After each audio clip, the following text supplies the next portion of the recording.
Greetings, you happily miserable accursed. It's Herle here with Kory Teneycke, Jordan Leichnitz, Scott Reid. I've got to check my notes to make sure who it is. The Canadian political dream team, according to one cogent YouTube observer who has far too many random consonants and numbers in their alias for me to repeat. All right, here's the rundown. Feels like it's going to be a pretty substantive First Ministers meeting in Saskatoon today. We'll do a look ahead on comm strategy and expectations management around that. Also, it's good to be a premier. We'll talk about why the premiers are all polling so well these days.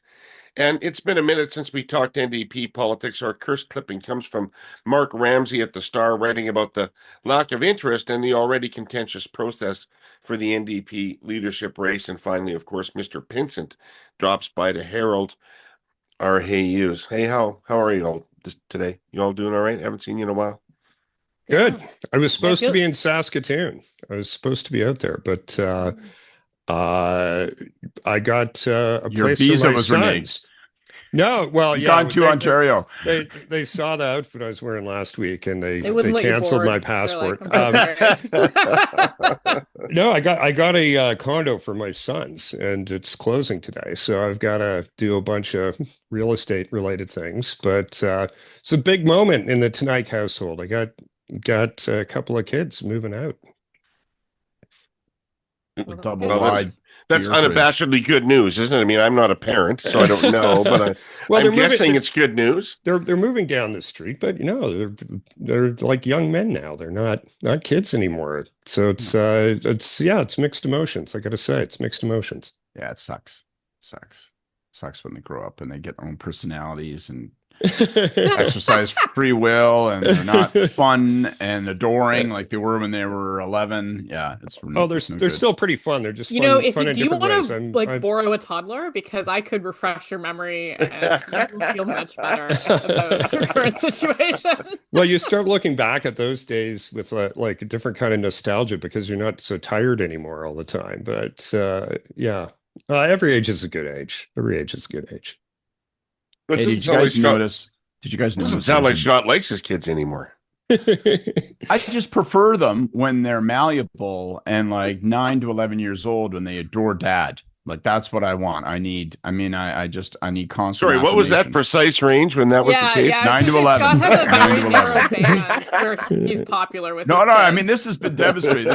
They've run laboratory experiments. I know what I'm talking about here. And I've had 4 control groups.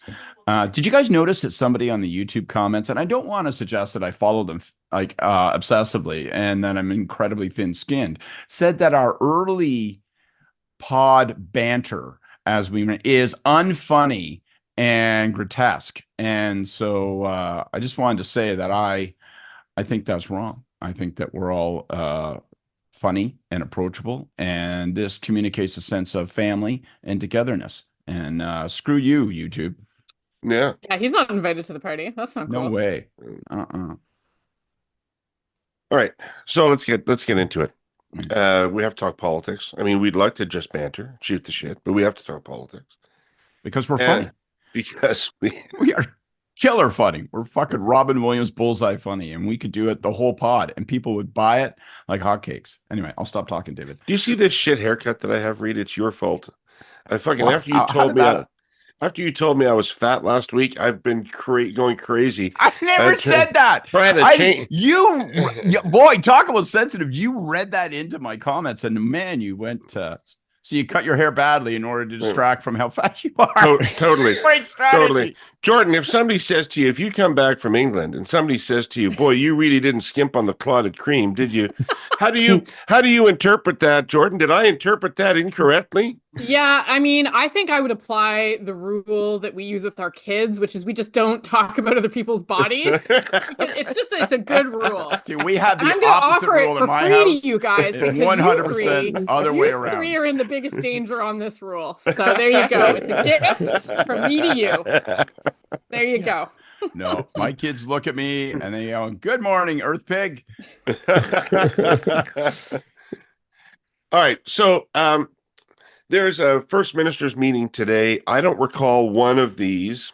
You know, maybe maybe the first one after Mulrooney was elected, but I don't even remember. I don't remember one of these that had this set of expectations attached to it, and in which it was day after day leading up to it, deliberately set up, the federal government buying into this positioning and reinforcing it, the provinces and premiers buying into this positioning and reinforcing it, that this is a country-changing meeting, that this is a pivot point in the direction of the country, that we will emerge from this meeting with a set of projects in the national interest that we are all determined to get done in rapid order. Scott, these are smart people all doing the same thing. Why? What is the purpose of ramping up these expectations like this? To force outcome. And, you know, we chatted on question period, Kory and I, about this, and I raised this issue. And, you know, I think I articulated it poorly. I don't think that I made my point, because I got some feedback from people, and I mentioned how Carney and the federal government is breaking a cardinal rule of political communication by amplifying expectations and consistently, constantly. We're going to do things that haven't been done for decades, and we're going to do them faster than you imagined. And James Bond is going to be riding a white steed as we set out to accomplish these things. And you're like, holy smokes. But some people interpret that as a criticism, and I didn't mean it that way. I think it's an intriguing development, but I think there's purpose behind it. And I think the reason is that Carney does see a window of opportunity, and he understands moments of crisis fade, and the opportunity to do things that you don't have permission to do from the public and from your political peers evaporates quickly if you don't seize it. And so I think, as much as he does place enormous pressure on himself when he amplifies this talk, he's also placing enormous onus on the premiers. So he's asked them, I'm going to be fascinated by what comes out of it, because I assume that he's going to this meeting and he's going to unfold a piece of paper from his jacket, and he's going to say, listen, motherfuckers, I asked you for a list of projects. You each gave me 5, and here's the list. So they're composed from your work. And there's some sectoral balance, there's some regional balance, and I think this is kind of where we end up. Now, are we going to have the courage to say yes? Or are we going to dick around and do what we do always and go out to the cameras and explain to people why we need to fine tune this for 6 months, at which point the sense of urgency will have faded and we'll grind this into paste? And so I think the rhetoric and the inflation of expectations is deliberate, and it is engineered to achieve what Carney brands himself as a guy who actually gets results. So I think by the end of the day, as we record this in the morning, we're going to have a short list of projects that are going to compose the foundation of this national interest bill that he talks about. And I think that's kind of neat. So a lot of copper boom talk here in this space. How our presenting sponsor TELUS is using the sale proceeds from their legacy copper telephone lines, a considerable sum given the boom, as well as the redevelopment of their decommissioned copper real estate sites, to make some social good. In telling that story the last couple of weeks, I've been doing a bit of a drive-by of another key piece. So it's time to talk more about copper's replacement, the far more durable and lightning-quick TELUS Pure Fiber network. More specifically, the environmental wins inside the wires. Starting with this, for TELUS, innovating isn't solely about developing new technology. It's also about creating sustainable solutions that benefit people and the planet. Pure fiber networks are 85% more energy efficient than copper. To date, as part of the copper retirement program, they've reduced 9,300 tons of GHG emissions, equivalent to removing about 2,000 cars from the road. Each ton of recycled copper saves 3 tons of GHG emissions when compared to traditional mining. And the TELUS optic TV signal running on pure fiber is powered by 100% renewable energy.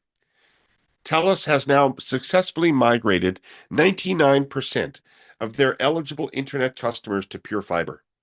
Their goal is to create Canada's most sustainable internet technology. Like all good and progressive things, that takes continuous investment. So, over the next few weeks, I'm going to talk about how TELUS is putting their money where their values are, their capital expenditures. But for now, I'll just leave this key stat here.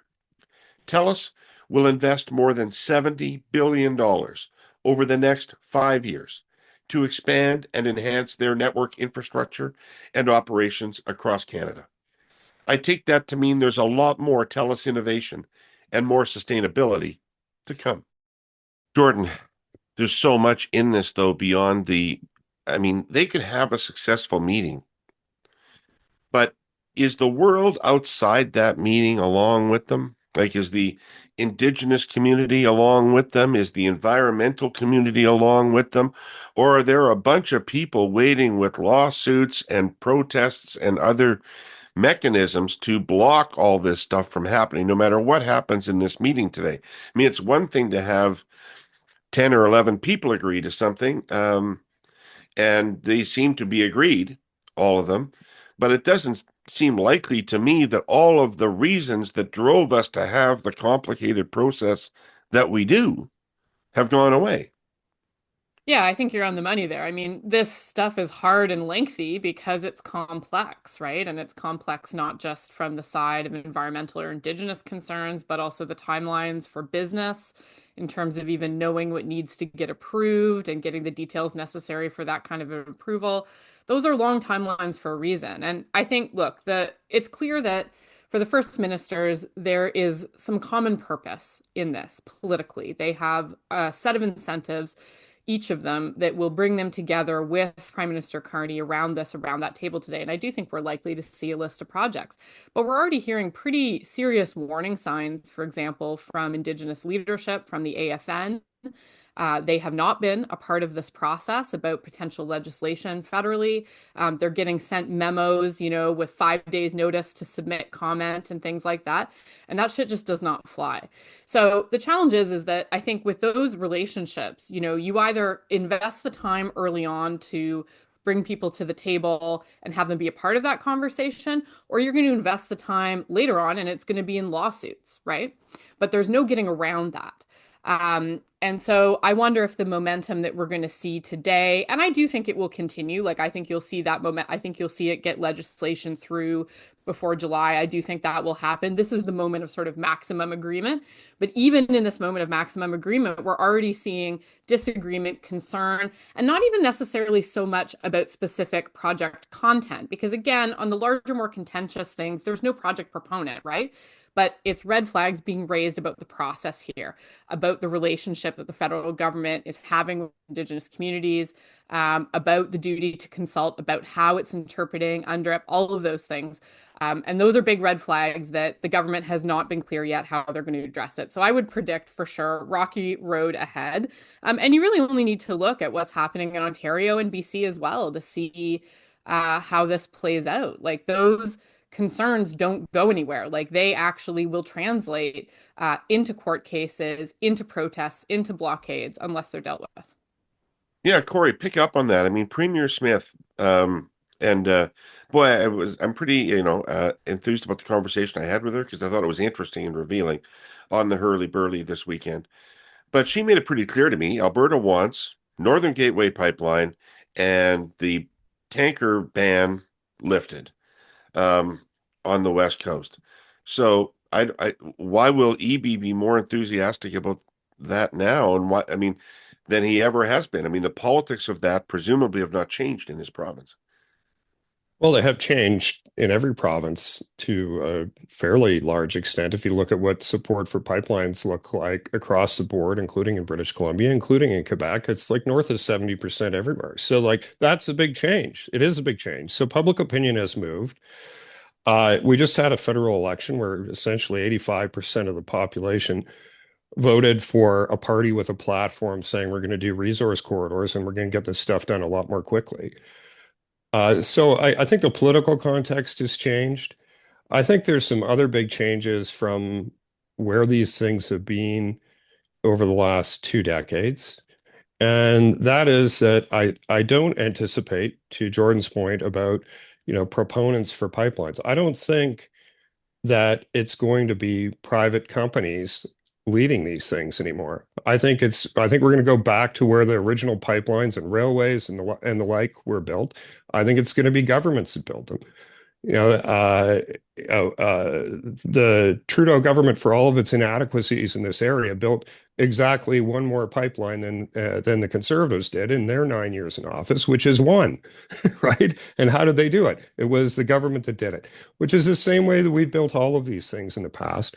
Now, over time, you'd like to see that stuff spun off to the private sector, and of course, it'll be constructed by the private sector, but I don't think because of the level of complexity of these things that anyone other than a government is going to be able to do them. And, whether it's the provinces whose jurisdiction it goes through, or whether it's the federal government, or whether it's a mishmash of those, I think that's how these things happen. And on the First Nations front, I think it's with them as partners on the equity side and participating in the development of them. I think that's how it happens. Like, I think they're signatories and partners in these projects in the same way that a provincial government would be under the model I'm suggesting.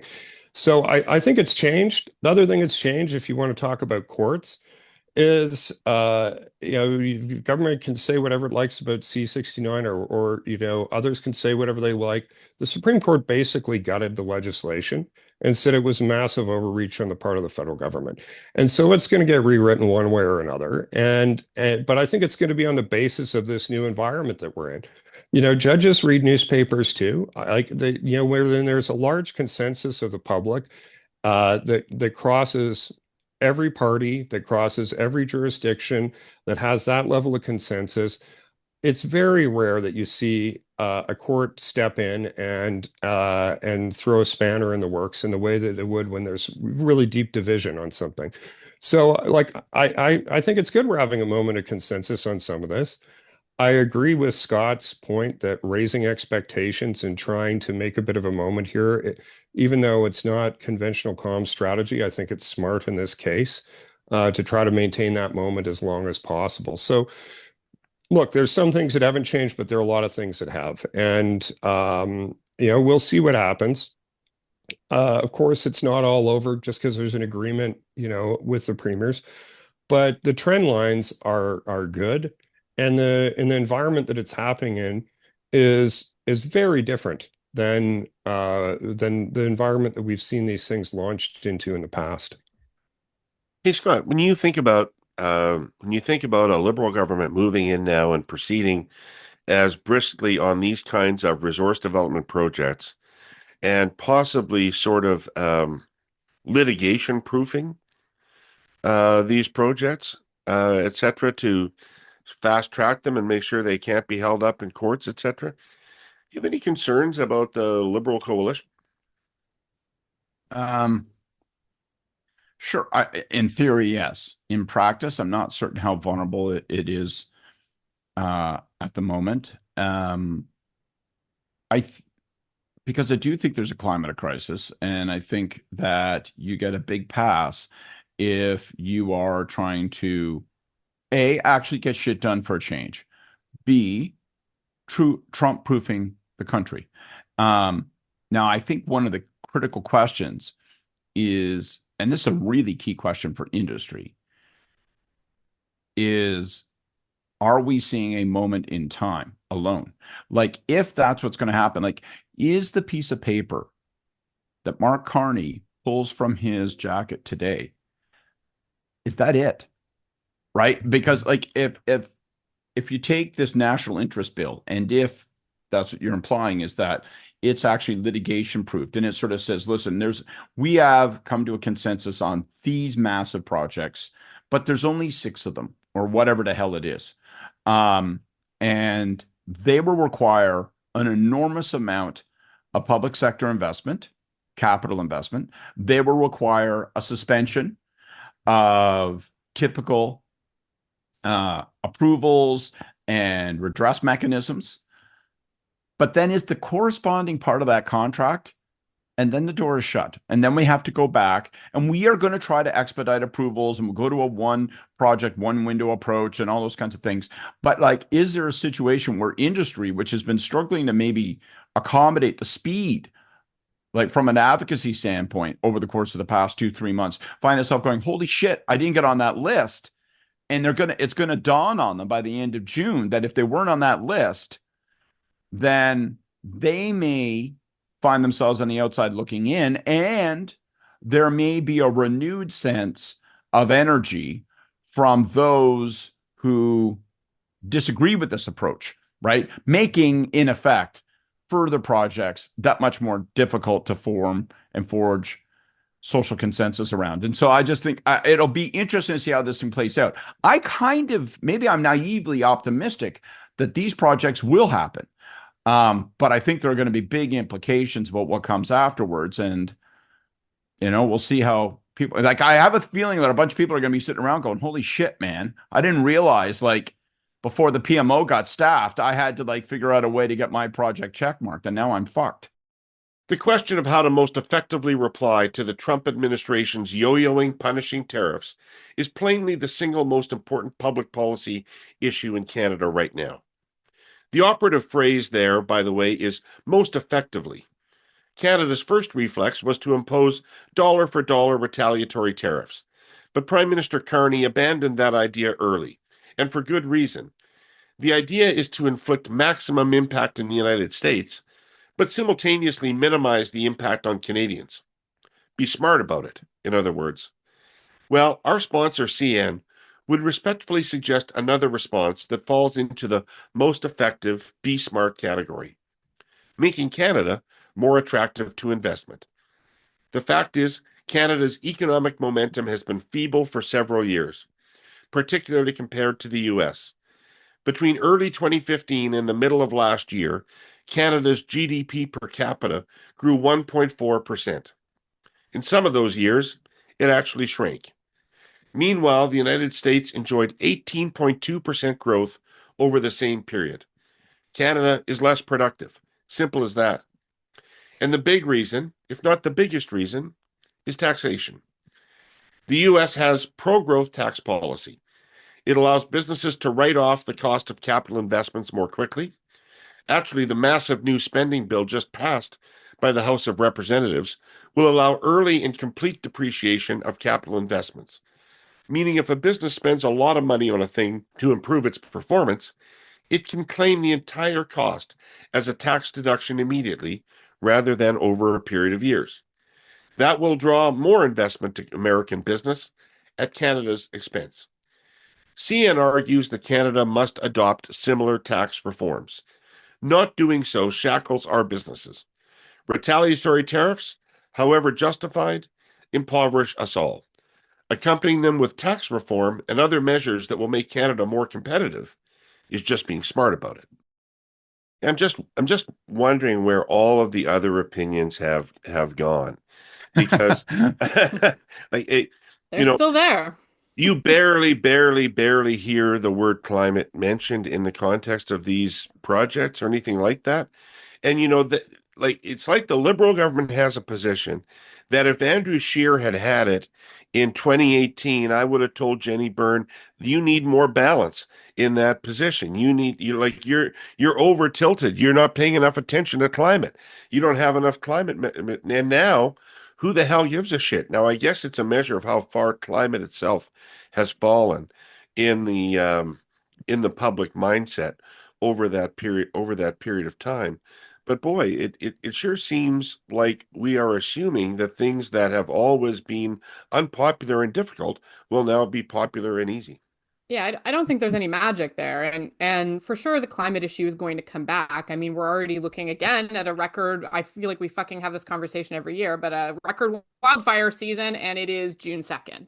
So, those issues are going to continue to be in people's minds. But I think that what we'll see is that opposition becomes concrete when the projects become concrete, right? So that list that Carney's going to pull out of there, I think that will certainly crystallize things. But I think, politically, what Carney and his team are trying to do is really high wire here. And if you look broadly speaking, what they're trying to do, the argument that they're making to the Canadians is that in the crucible of this tariff fight with the Americans, actually, there is a gem of opportunity, and we are going to realize unprecedented economic growth for our country by making these changes right now. And so he's taking what is a moment of really like maximum economic peril for the country and trying to tell a story to Canadians about how this is going to actually become a historic moment of economic opportunity. Now, let's be clear, I root for that to happen. That would be great. But this is extraordinarily difficult, what he's talking about. And I do think that there is a real risk for him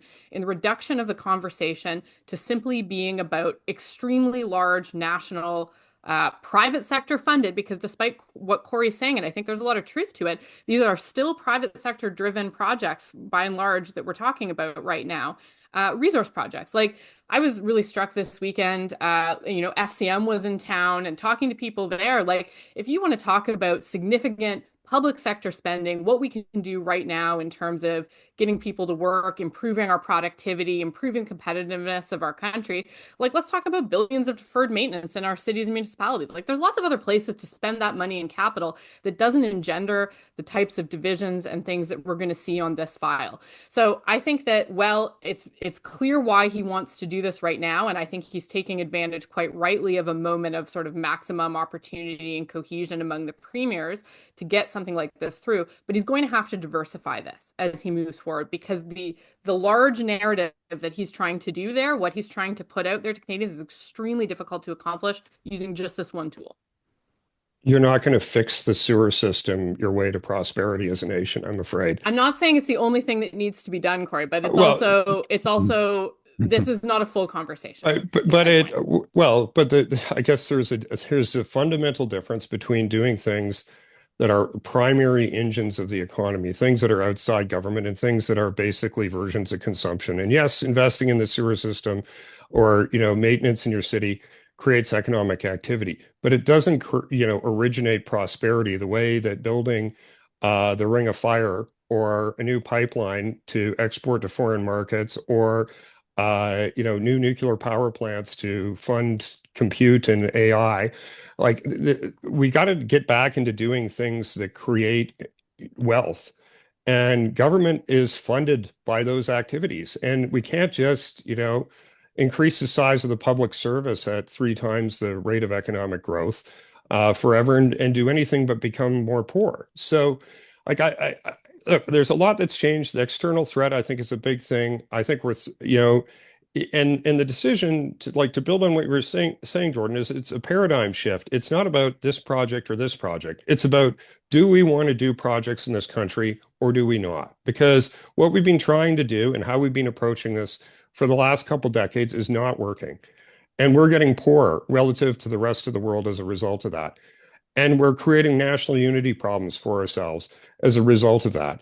Are we going to take a different approach? And, in terms of, what's the electoral coalition like? Look, I think the politics of the Liberals doing this is different than the politics of the Conservatives doing it. There is a Nixon in China element to this stuff, where the amount of public license that the Liberal Party has making these changes we're is Nixon. Greater. We're Nixon in that metaphor, right? That's correct. right. You are. I fucking hate Definitely being Nixon. in that metaphor.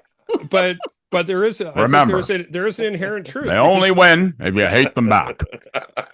Well, like your question, David, if Andrew Scheer were doing this, what would the reaction be? Very different than if Mark Carney's doing it, even if all the other facts remain the same. And for the same reason, like, this is not a new dynamic in how things are perceived by the public politically based on who's doing them. It can be the exact same thing. Like, look, it's harder for Conservatives to make changes to the healthcare system compared to the Liberals. Like, do you think it would have been as easy for you under Paul Martin to have balanced the budget the way that you did than it would have been for a Conservative doing the exact same thing? Of course, it would have been more difficult for the Conservative. So I think if this is going to happen, it's going to happen more easily under a Liberal government than a Conservative government. For that reason, pains me to say that as a Conservative, but I think there's an inherent truth in that. And it's just one of those things. There's more trust around that. Hey, Yeah, can I ask your a point question? about the 90s is quite true, by the way. Kory, I want to ask you a question if I can. I'm gonna. You're a senior advisor to Doug Ford. You were going to be in Saskatoon this week. Yeah. So Mark Carney pulls a list out of his jacket, and it includes a pipeline, and it includes a high-speed railway corridor, blah, blah, blah, does this, does that, does this, but does not include nuclear power plants, as an example. Does Doug Ford say, sorry, guys, we got a problem here.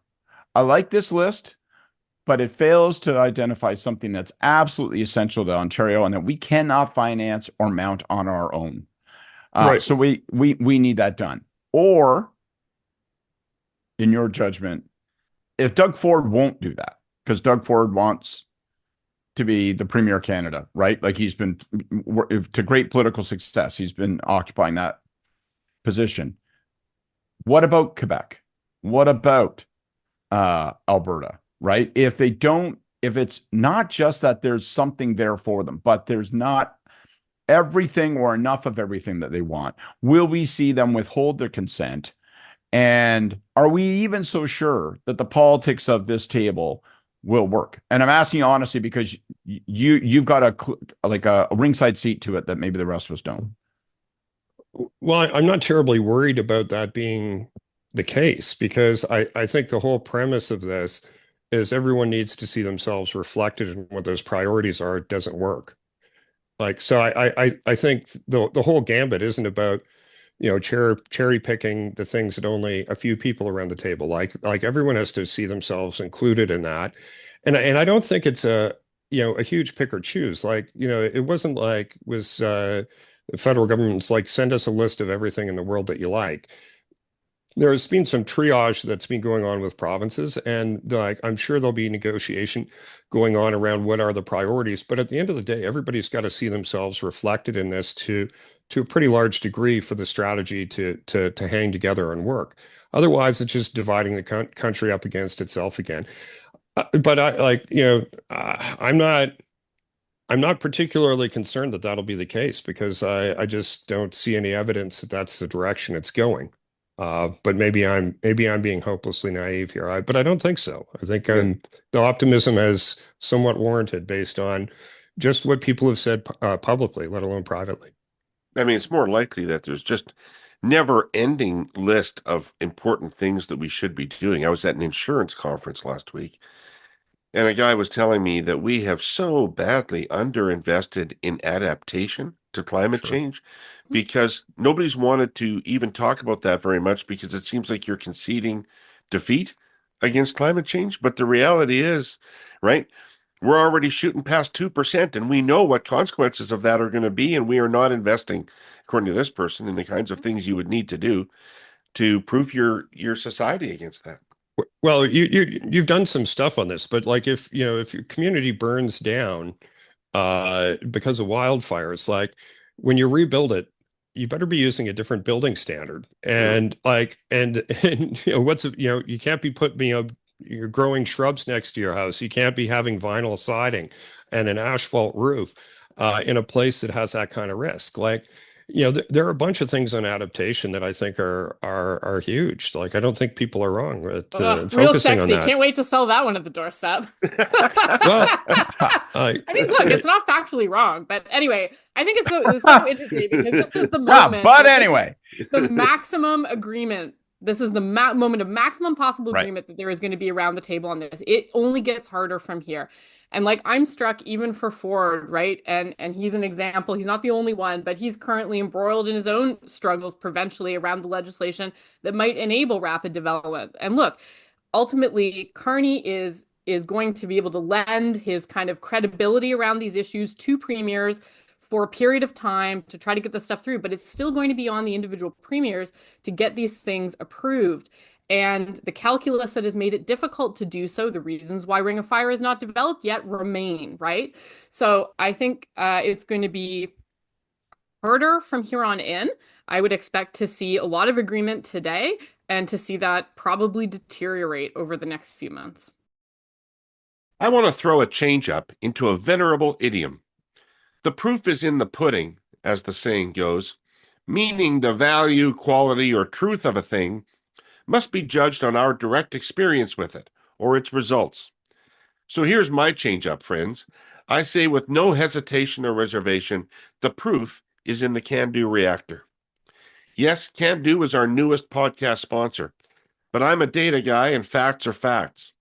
Can Do, designed by Canadians, built by Canadians, has been providing reliable, tested, carbon neutral energy to Ontario since the early 1970s.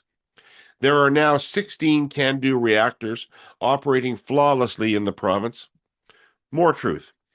In 2016, Ontario began a major program to refurbish 10 of its larger Can Do's.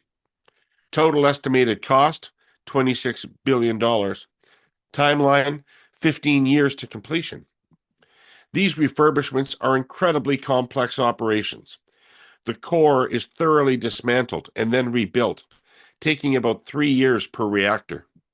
The program is now 2/3 done, exactly on time, exactly on budget. Even more impressive when you consider the whole thing stayed on track through the massive disruptions of the COVID pandemic. That success is only possible because of the strength of the entire Ontario Can-Do ecosystem. 250 companies and 80,000 employees that make up their operator and supply chain in the province. Back to proof, pudding, and Can-Do. Along with their suppliers and partners, they've demonstrated their all-Canadian technology bona fides for over 60 years now. That, plus the success of the refurbishment projects in Ontario and similar ones in Argentina, Romania, and Korea, show they have the chops to build the next generation large reactors currently being planned, so necessary for our clean energy and economic future. Can Do Energy is ready to do exactly that in Ontario, across the country, and around the world. Hey, our clipping of the week is from the Toronto Star, and it's about your party there, Jordan. And I don't know how often we're going to do this, but we're going to do it today. Um, Ouch, David. and I mean, the gist of the article, by Mark Ramsey is essentially that there's some debate in the party about what the rules should be around a leadership, whether it should be something that allows anybody to come in, or whether there should be high financial barriers to participation, and then lists a bunch of people that are or are not interested in it. I mean, I've been wanting to talk for a while now on the show about what each party needs to do as a political party right now. And my point of view about the NDP, just to kick you off, is that, periodically in the Liberal Party's history, we've actually gone to ground on what is the intellectual core of this party? What are we about? Did it famously under Pearson at something called the Kingston Conference in the early 1960s. Did it again to pivot to the global economy, neoliberal agenda under Chrétien in the early 1990s. I mean, if any party is in desperate need of trying to figure out what it is before it moves on to who should lead it, feels to me like it's the NDP. Yeah, I mean, I think that's going to be a huge part of the conversation around the leadership. And I think in reading this piece, like, look, it's always pretty normal that within parties there would be discussion about what the rules are going to be Yeah, about a yeah, yeah. leadership race. That's pretty normal. But, there is some, core to those arguments that I think really matters, right? And there may be a temptation for the party to rush very quickly into a leadership race in order to get somebody who can rebuild. But I actually do think that there's value in them taking a beat before they start the race. Like, they need to do post-mortem on the campaign that's reasonably robust.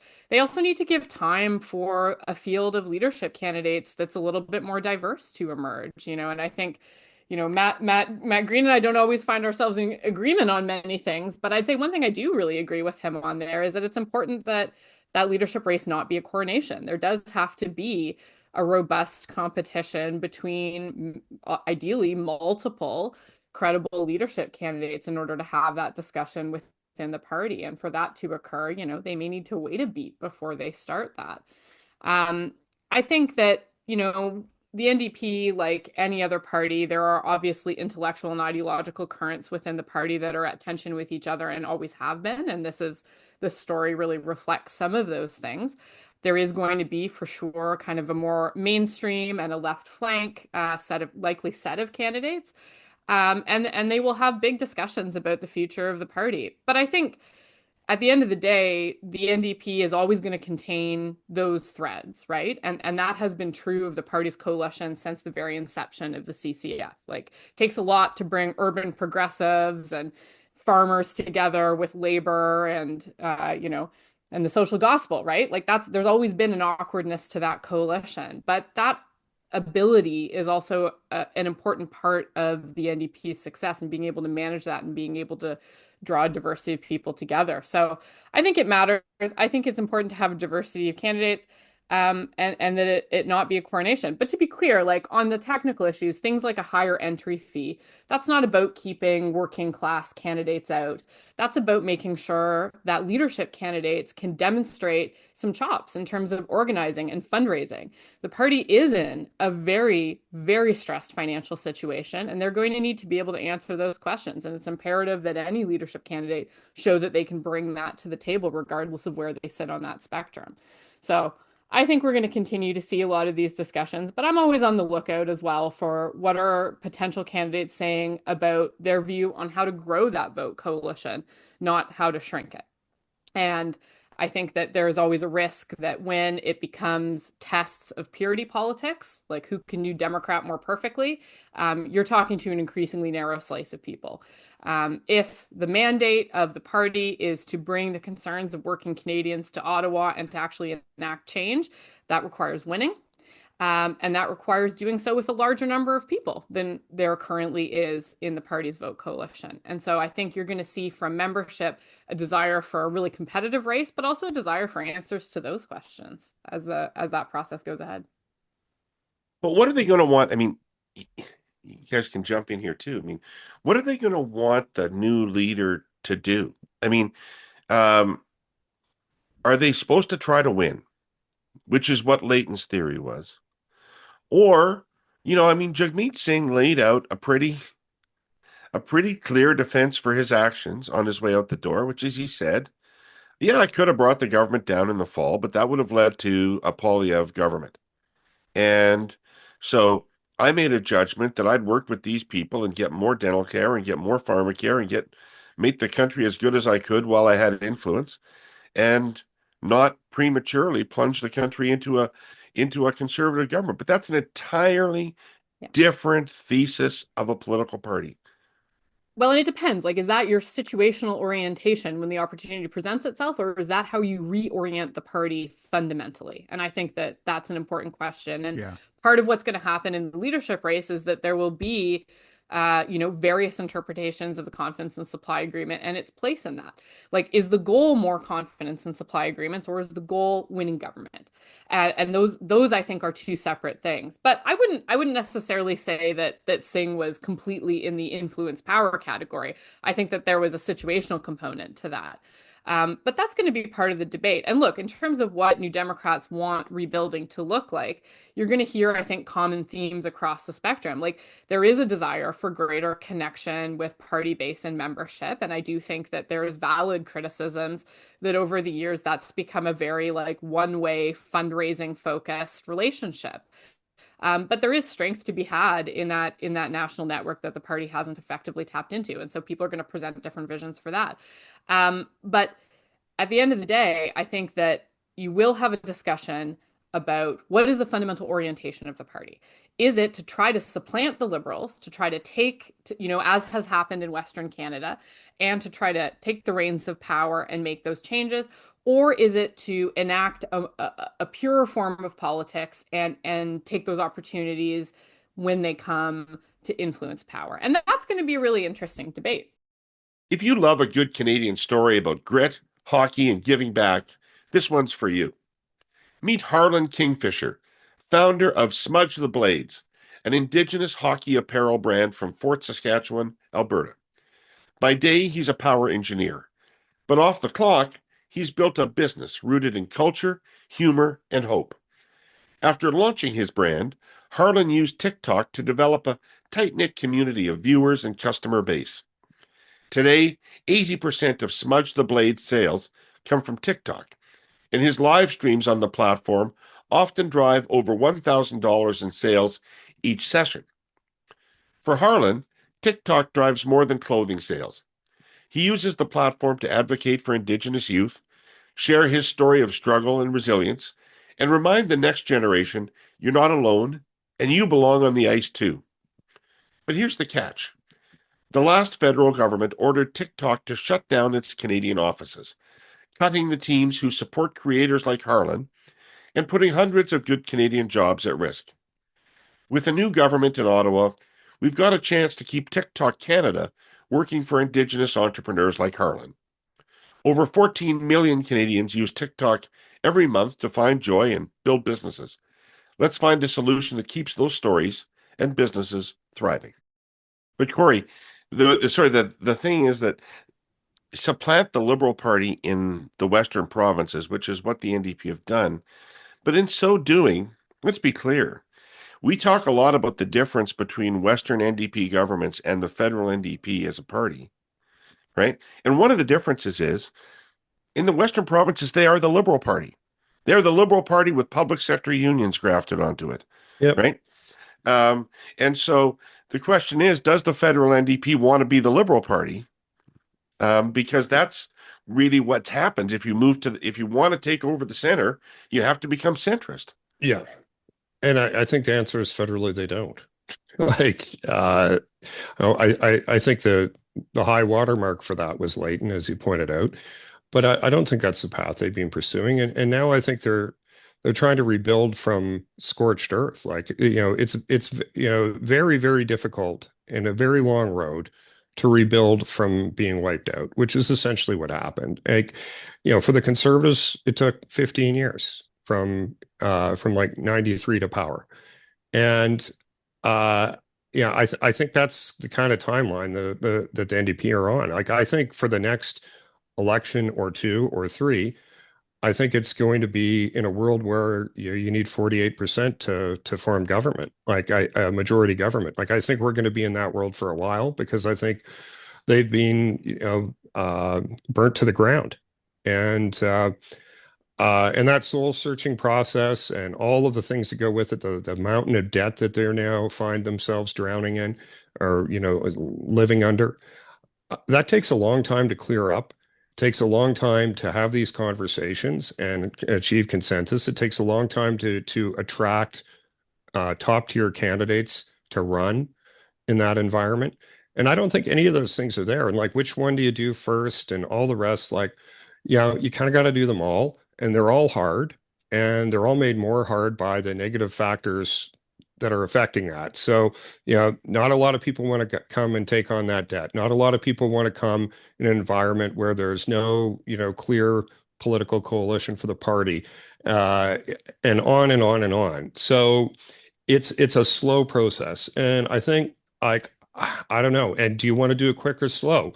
Well, both, I guess, right? Like, this is what makes it so challenging. Like, there aren't easy answers for the NDP in this environment. There are only hard choices and hard roads. And I just don't see it coming together in this environment quickly. I think the focus for the NDP is going to orient towards the provinces. That's where their best opportunities are. That's where they hold government in some provinces and where they are the natural alternative to government in others. And I think that's where you're going to see the organizational effort. And I suspect the federal party is going to be a bit of an afterthought for a while. That's just my read. And maybe I'm wrong, and I defer to Jordan on this. You're much closer to it, Jordan.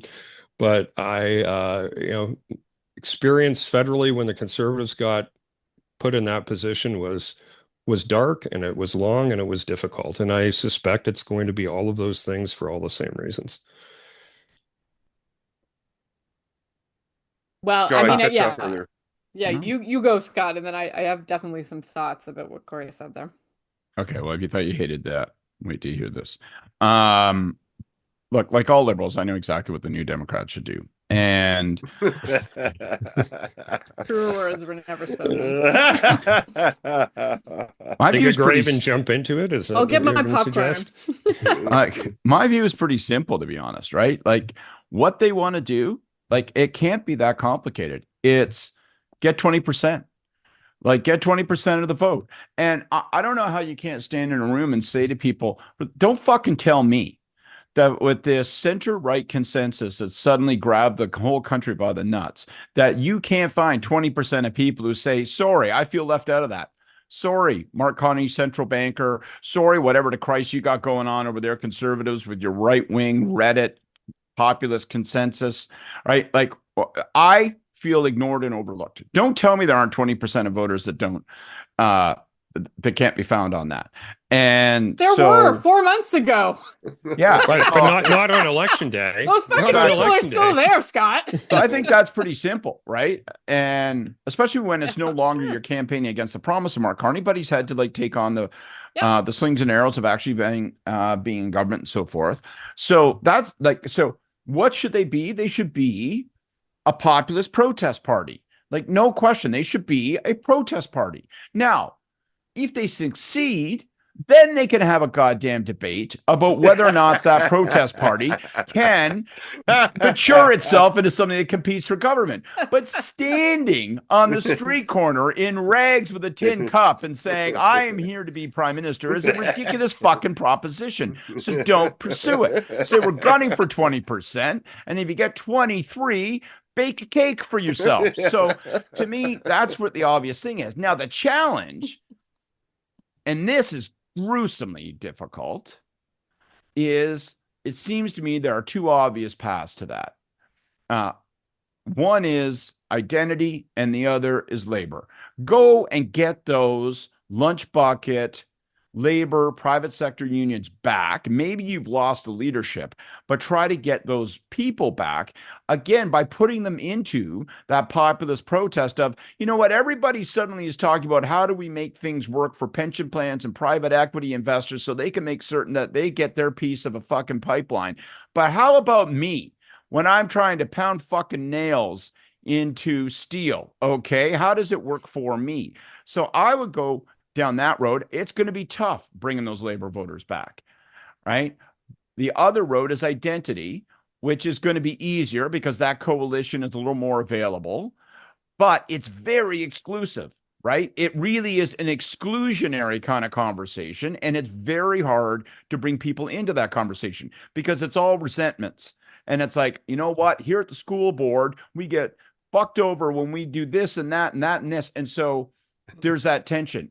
And it's diametrically opposed, though. Those two things are diametrically opposed. They are. The only way to square that circle is leadership. The only way to square that circle is somebody who's appealing to the lunch buckets, who can communicate in a positive populist manner, capture that sense, and not be wholly alienating to the identity crew. So you bank that, you give them enough room to feel comfortable, but you smell and feel and sound more like a private sector labor appeal person.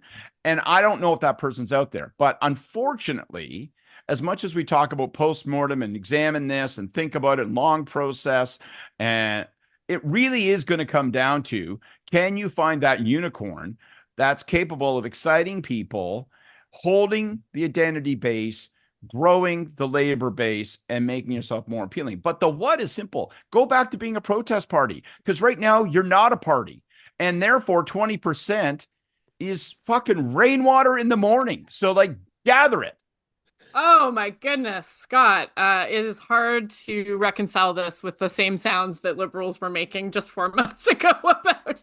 I don't believe that's not the party I want to be part of, but to me, that's the party that the New Democrats should be trying to build. Well, I'm not so persuaded by that argument, but anyway, I think look, that vote base exists. That vote base that was there 4 months ago when the NDP and the Liberals were tied outside of Quebec, when they were consistently around 20%, continues to exist.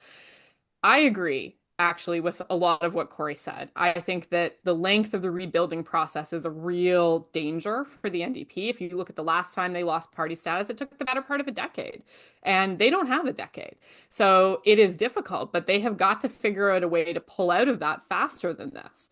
The good news is that we are still in a honeymoon with Carney. That is not going to last. There are going to be errors. There's going to be continued opening on the left flank of Carney government, such as it is.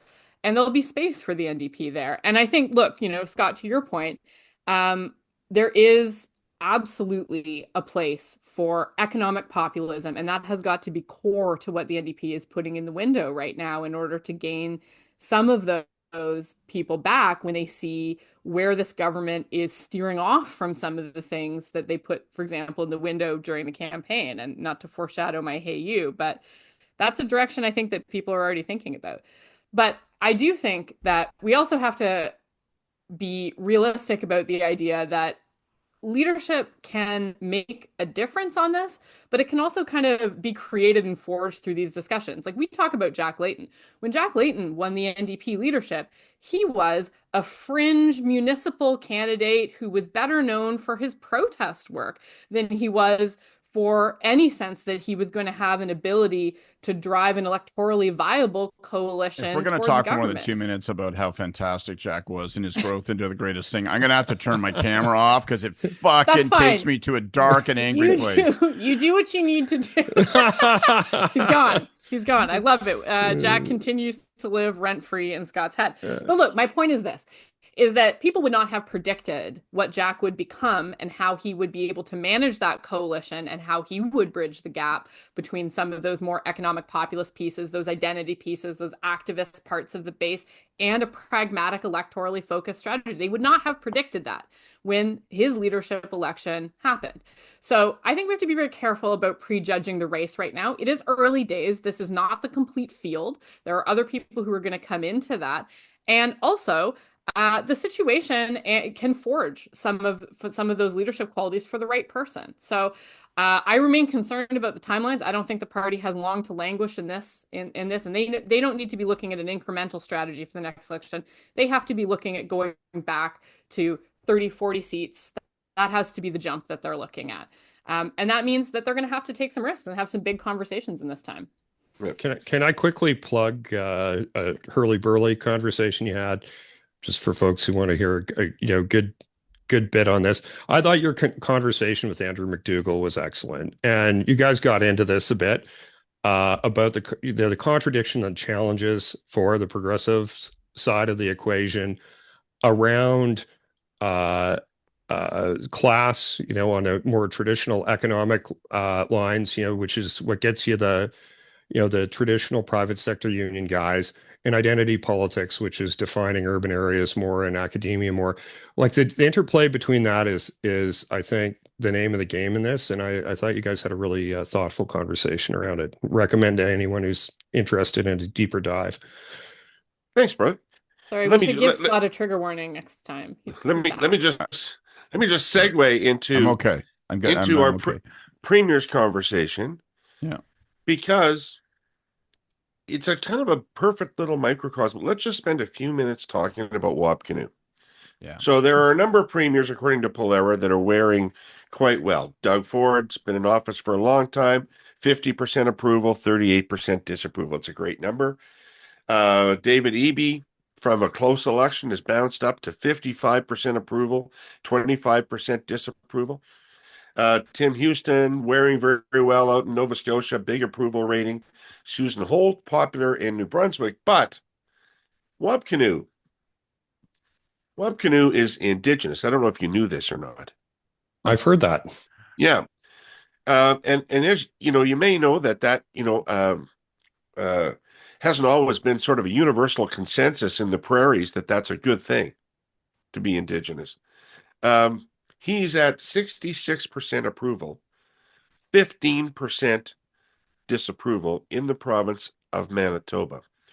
So this tells me a number of things, but it certainly tells me, to be honest, that he is managing identity politics extraordinarily adroitly.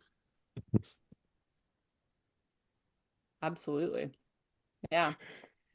Well, Let me put my whiteness behind that. I agree with you. But yeah, I mean, sorry, you go ahead. I was gonna say, like, the proof is out there, and I think that this is a continuation of what we saw in the campaign from him. You know, he has a pretty clear philosophy about what he puts in the window in terms of governance. And a lot of that is very directly tied to services that people want. So reopening hospitals, improving healthcare, tax cuts, all those types of things. And they forefront that in the government work. And that also gives them space and capacity to do other things like search the landfill. Other things that may have been politically difficult that you could imagine, because he is putting in the window a lot of those other commitments. I also think that it's worth pointing out that Wab Kinew is an incredibly, phenomenally, almost supernaturally gifted communicator. He is probably has the best set of political communications instincts of a leader that I have ever seen. And that continues to serve him very well, particularly when he's given a national stage, as he has been given on the tariff fight as well. And I think one of the other interesting things about the set of numbers you see is that premiers like Kinew, like Ford, like Eby, those who have taken a little bit more of a prominent role in the tariff fight, are being really rewarded for that in terms of their approval ratings. But it's also about like what do people feel that you're delivering? Where do they feel your focus is? And I think he is striking a really good balance on that. That's clearly also been very durable for him. He has been flying very high now for a very long time, and he's been able to maintain that balance, which is something that's very difficult to do.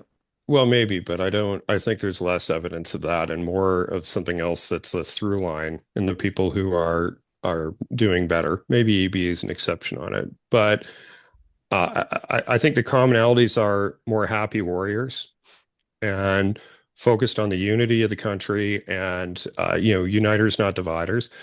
We were talking before we started recording about your interview with Danielle Smith, and if we're talking about good communicators, I think she's an extraordinarily good communicator, but she's near the bottom of that polling in terms of popularity nationally. And she's a really good communicator. Like, yeah, I would be nervous going into a debate with her. Like, I was sort of surprised that Rachel Notley didn't do better in the debate. I would be nervous now going into a debate with Danielle Smith.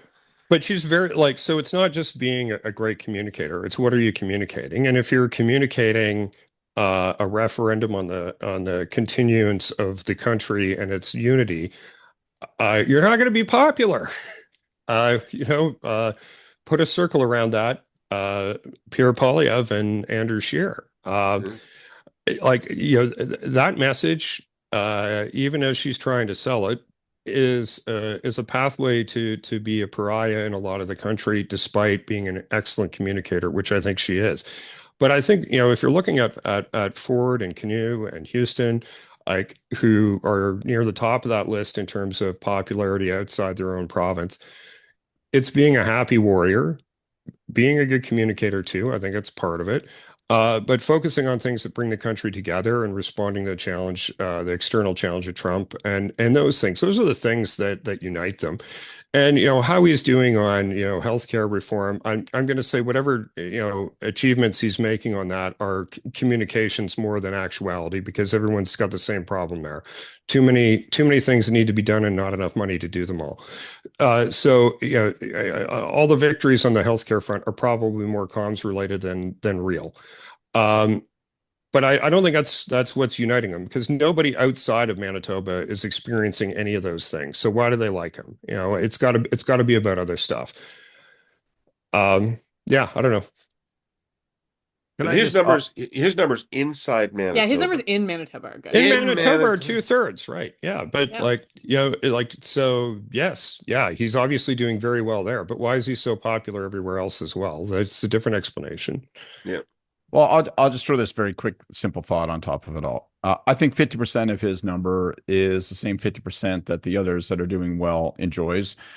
You always look like a bigger, better hero when you're up against the worst possible villain, and Donald Trump is the worst possible villain. And those that have acted quickly and understood it and have been persistent in responding to Trump have been rewarded with popularity. Ford's obviously at the head of that line. Wab Kinew is also been visible on that front. And then I think the balance of his support, and there's something that's unique to him. And I just think the thing that's interesting about it isn't just that people like him, it's that they admire him. Like, he's really caught lightning in a bottle when it comes to personality politics. And in part, it is because of his Indigenous identity. In part, it's because he doesn't lean on that. He just is that. And I think, he's a guy that people look at and say, well, he's harnessed his power to help other people, right? Yep. He hasn't harnessed his power to make himself bigger, taller, stronger, better. So he's in that position. And I think that people see evidence of that. And the happy warrior thing is part of it. But I just think it's people kind of talk about likability when it comes to leadership. But every once in a while, someone breaks through likability to be genuinely admired. And that is something to be treasured. And that's where I think he's at. We did this on our chat group, but he took a reporter to task a little bit like in the last week around the wildfire stuff, where someone was making the accusation that the wildfire started at a mine in the north and didn't provide any evidence to that. And he it's worth looking up, like, for any comms person out there. How do you put a journalist in their place without, being an apple chewing asshole about it? Look inside yourself. Yeah, right. He did it very adeptly, and he did it without being an asshole. He did it without being overly confrontational, and damn, was it ever effective. Like, I think it was, for those of us who do media training, find that clip and add it to your presentation, because it was A+ performance. Yeah, and I do think one of the things that's really notable about his performance in moments like that, it's like he's not animated by like being personally offended by the question, which is a trap that other leaders often fall into. Like, he's able to maintain a perspective that is more leader-like, that is more external, that's more about the good of the province, the importance of factual things, And I think like that is something in his moments where he is most effective in those difficult ones. It's that depersonalization that actually serves him very, very well. Well, he must also be being very disciplined. I mean, not to put too fine a point on this, but David Axelrod once told me that, Barack Obama was intensely aware of the fact that he was the first Black president and wanted to make sure that he was perceived as the president, not the Black president. And so he was incredibly alert and aware to that. But Axelrod still said there were so many occasions when his staff had to say to him, well, actually, that's something that the Black president would do, not something that the president who happens to be Black would do. You got to leave that issue aside. You got to not take that on. You got to, right? And so Canoe must be making those judgments every day. Of course. And he has his own, coalition within cabinet, within caucus, within the party, within, and those discussions I know are very live, right? But I think the ability to lead through those discussions, to have them constructively internally, and to make choices that are effective externally, that is also a mark of leadership, right? Which is, right now, he's really demonstrated that. And not just in a fleeting moment. Now we're seeing it over a longer duration, which is really the hard stuff. Yeah. All right. Let's roll into our Hey Yous. Mr. Pinson, can you call the disorderly mob to order, please? Ladies and gentlemen, please return to your seats. The Hey Yous are about to begin. Okay, I'll go. On the weekend, they handed out the Canadian Screen Awards, and I just want to give a little nod. Kory and I get the privilege every week of appearing with Vashi Kapelos and Vashi's show Question Period. Stephanie Ha, Brendan McDonald, Vashi, the whole darn crew, Dan Taylor out of Toronto, like the whole bunch. Best political show. And I just, I've been lucky. I've worked with a ton of these people. I've worked with Evan. I've worked with Vashi. I've worked with Lisa the Flam. Just acres of these people. Don Newman, Lloyd Robertson, a ton of them. And I'll tell you, Vashi on live TV is fucking great. Just great at her job. And people don't see behind the scenes how at ease she is. And yet the light comes on. She is totally focused. She has this singular talent for being able to ask you a tough and penetrating question without seeming like she's being um, abrasive or over the top, and not making it about herself. Never seems like she's performing for the camera. And so I just big applaud because she's a real talent and it's fun to be part of the show. And the whole crew too. Yeah. The whole crew, no question. Like, we are very lucky. Congratulations, team. You're here. Yep. All right, Kory, you're up next. Well, we've kind of covered off a lot of what I was going to say. I was going to do a hey you to Danielle Smith. I thought it was great that she came on the Hurly Burly with you. I think she, she did herself a service by doing that. I think, what would I say? As would all leaders. I don't agree with having a referendum. I don't agree with it making it easier to have a referendum. I think that is all bad stuff. I think for her politically, and I think for the country, and I think particularly for the federal conservatives, like I think it's a strategic error. But that said, I think she articulated a very coherent case about what's driving that sentiment in not just in Alberta, but in Saskatchewan, and what some of those grievances are about, and why people are feeling frustrated to the level that they want to consider doing things like that. And I think more people in the rest of the country should hear that. And I agree with some of it, and I disagree with other parts of it. But I think she put forward a pretty coherent case, and I think she did herself a real favor coming on the show and talking about it with you. I think it's a really worthwhile interview, and I think everyone should go and take a listen. Great. Thanks. Thanks. A rich text, that's for sure. Yeah. Cool. All right, Jordan, now you are up. Okay, so my hey you is going out to Prime Minister Carney and the team. And it is actually linked to some of the stuff that we talked about earlier. And it's really just to say, hey, you guys need to watch your focus on workers, because we just finished a campaign where a big part about what the Carney was putting in the window was that he was going to stand up to Trump and the tariffs. He was going to fight to protect jobs in Canada. He was going to help Canadian workers.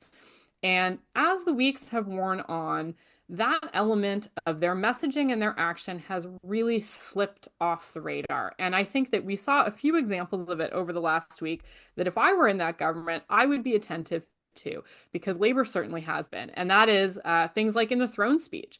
So there was no mention, like zero, nothing, not a zilch about EI and unemployment. And we are in a situation right now where, even though, First Ministers are going to Saskatoon, they're talking about speculative future projects that, yes, may bring great economic growth. But in the here and now, right now, in April, we saw unemployment numbers that are the worst that they've been in 8 years outside of COVID. Windsor is at almost 11% unemployment.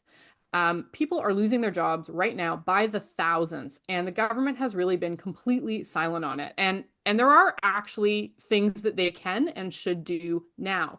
Like our EI system, as the previous government has pointed out, as many people pointed out, is completely broken. Only about 40% of unemployed people can even get EI. So a lot of these folks are not going to have access to the assistance that they need. There's been no talk of wage subsidies. And this weekend, when Trump came out and said he's going to slap 50% tariffs on steel and aluminum, which, it should be pointed out, would be completely and utterly devastating to Canada's exports. Like, there would be no more exports, basically, to the US. The government's response was so muted. LeBlanc out there saying that they have taken note. Carney has no comment. And I understand strategically, maybe they don't want to get out there and get too ahead of those conversations with the Americans. But the message that they are sending to people in communities whose jobs are going to be impacted by this in a massive way is really, really damning. So that is my hey you this week. There was a lot of opportunities where they could have knitted some of these concerns in. Like, literally the same day that the throne speech came out, we had news that yesterday 8,000 Hudson's Bay employees were losing their jobs with no severance. And these are people who need EI. These are people who are not going to, they did not make six figures. And they are out there now with very, very little support. So these folks need to make it back into the government's radar. They need to make it back into the priority list, or there's going to be problems. You bristled at my suggestion for where and what the NDP should focus on, and then you just executed it for 6 perfect moments. I don't quite follow, but all right. Yeah. Consider the source, Scott. Jordan for leader. Jordan for There we leader. go. That's the only conclusion. She can bridge the that's- two halves of the party. Yeah. She would be exceptional. I agree. Yeah. Exceptional. I can safely say, if nominated, I would not serve. Hey, look at the campaign team you've got here. You cannot lose with this group of people. We have got you cold. Right. Ask I would love Wynn, to see ask that Martin, campaign plan. ask I'm here for Harper. it. You cannot lose with these Can't people. go right? wrong. You cannot go wrong. No question. Pulse of the people right We will here. put you in the history Love books it. right away. That's good. I'm going to take Kory with me. We're going to go up to Kenora Union Halls and drink some beer. It's going to be good. Yeah. I'm down with that. I bet. Yeah. You'd probably be very well received. My hey you actually is to the Hudson's Bay Company. It's kind of a sad day this week when it closed. I mean, those with longer memories may have a different point of view about the Hudson's Bay Company. But for me, it started when I was in about grade 6, and it was downtown on 11th Avenue in Regina, and it had this malt shop in the bottom. So while Mom was shopping, I could go down to the basement and get myself a malt, which I've never had anything like that anywhere How else. old are you? A I'm malt. A malt. Malt. I'm Were fucking you on ancient. Sesame Street? I'm Was Mr. ancient, Hooper and there? Anyway, I'll miss the Bay. I haven't shopped there in a while, which is probably why they're disappearing. But boy, part of Canadian history, unbelievable. As are the three of you, part of Canadian history. And by God, thank you for joining me again today. For the Curse of Politics, I'd like to thank our presenting sponsor, TELUS, and our sponsors, CN, Can-Do, and TikTok Canada. Thanks, everybody, for watching or listening, and we'll see you next week with more of this. We're going to have the banter longer at the beginning next week. We're going to just shoot the bit on our personal lives. Recipes. Fuck that. Yeah, exactly. Take care of yourself. See you later.